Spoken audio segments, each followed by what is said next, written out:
or anywhere in hard enduro, it's hard to find traction. Otherwise it's not hard enduro. So we're looking for traction, and then we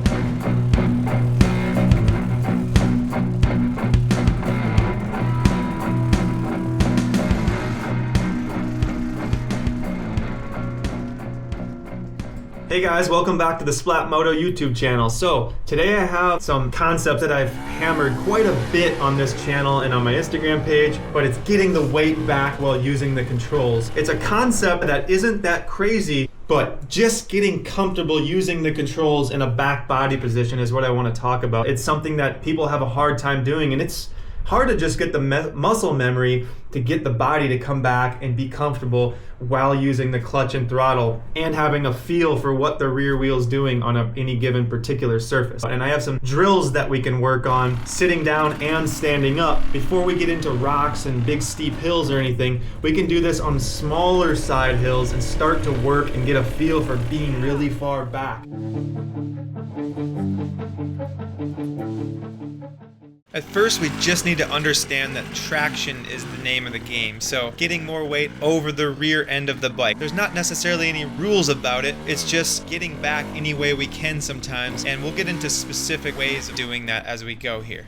Now, from what I've gathered working with different students and just riding with lots of different riders, different age levels, different experience levels, a lot of folks are just not aware that they can be off the back of the bike or just a little bit further back, even on inclines. And it's a weird concept because you think you're going uphill, I don't want to loop out backwards. But when we need to maximize traction and just get a few more feet sometimes, or establish momentum in spots where it might be loose or slippery or things like that, we need to learn how to establish some weight over the rear end, even if it's just momentarily sometimes, to get the bike moving. Again, the key is that clutch and throttle work while the body's back. That's what we're focusing on today. And eventually we're going to want to be able to take advantage of the full range of capabilities. So being able to have the front end just a little bit off the ground as you're going up a hill to even further up, and then really being able to control the angle of that front end with the clutch and throttle. Concept of getting off the back of the bike, whether it be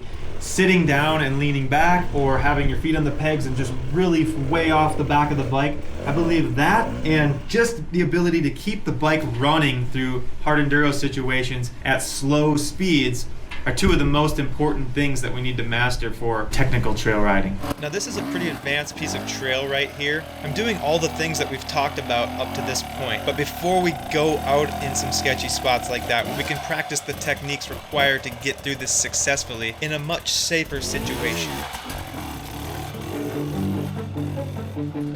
Now this drill seems painfully easy, but we can acquire a lot of coordination and skill from it. Master this one and it quickly translates into a useful skill on the trails. For this drill, I just slightly let the clutch out until the bike wants to just drive forward. Then I bring my weight forward, throw it back, and then as I'm throwing it back, I slightly let the clutch out just a little bit more. I'm trying to avoid getting any wheel spin here. We're really looking to fine-tune the clutch work in this drill. We need to let that clutch out just a fraction while simultaneously throwing our weight back.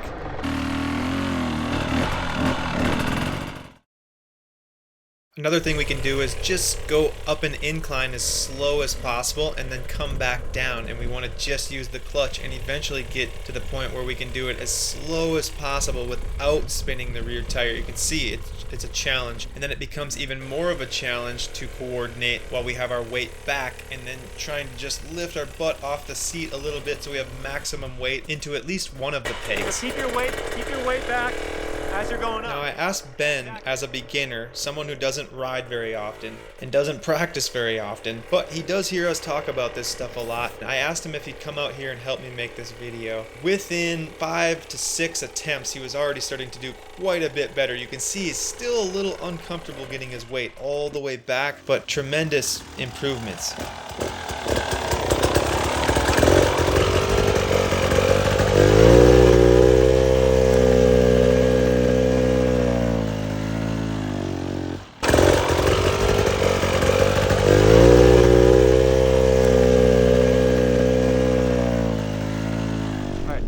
Going to be going diagonal off camber up the backside of the ramp here. Yeah, as slow as you possibly can. You're going to try to not to spin out. Okay. You got to keep rear tire and the bike leaned away from the hill. But now you're on an off-camber, there's a chance of the rear tire sliding out. You establish weight as you start letting the rear tire spin with the clutch. Right. It's got to be right at that moment where it's going forward. There needs to be more weight put into the rear tire. Do that and then lean as far out as you can. Now you're gonna lean the bike my way. Stand up, lean, get on the rear tire. Yep. Get your weight back. Yep. Keep the revs up. Keep the revs up.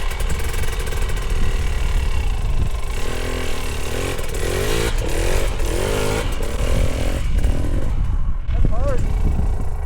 Yeah, get your butt off to the side. Get the bike over as far as you can. Yeah, exactly.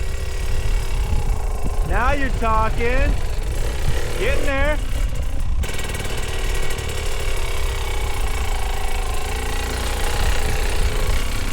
Little bit more tension on the clutch. Okay. Little more tension on the clutch. Okay. You gotta control that wheel spin. Yeah. Little bit more revs and a little bit more mitigation with the clutch. Spinning the wheel still. Yeah, just a little bit. You're just like, whoa. You want to control it and almost be able to come to a stop if you have to. That's how hard we can make it if we want to. Now do all that same exact stuff, but see how far you can keep your body weight back and over while the bike is lean. Now we're talking.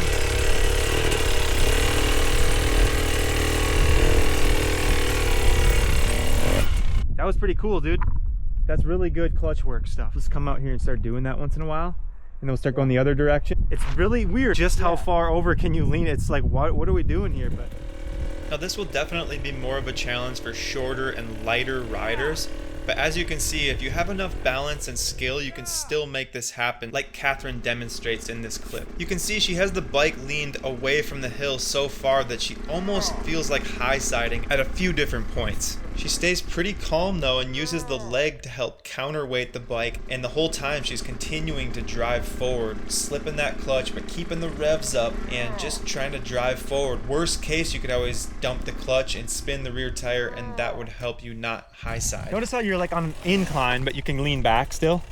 Yeah. You see so many guys, they're out there, they're trying to push the bike up the hill, and there's just no weight on the rear tire.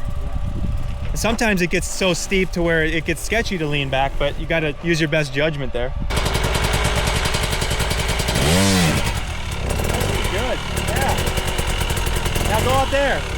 Go up that way.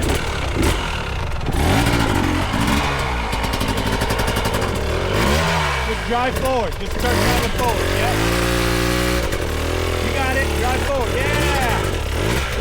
Fuck yeah. Come on, man. Very nice. If you guys are a fan of what I do or the content that I create, or if you find it useful and it's making you a better rider, please go support this brand that helps me, Plu's Tires. They're out of the UK.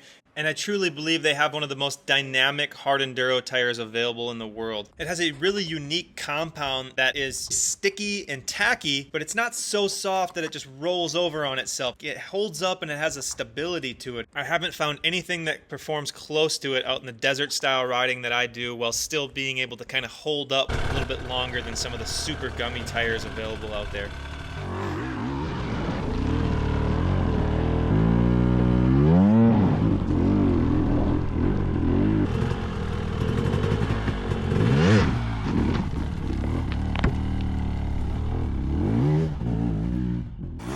If you guys liked this video about keeping the weight back while using the controls, make sure to hit the subscribe button, and also go over to my Instagram page where I have a lot more breakdowns on there. You can also go to my Facebook subscribers page to share clips and get direct feedback.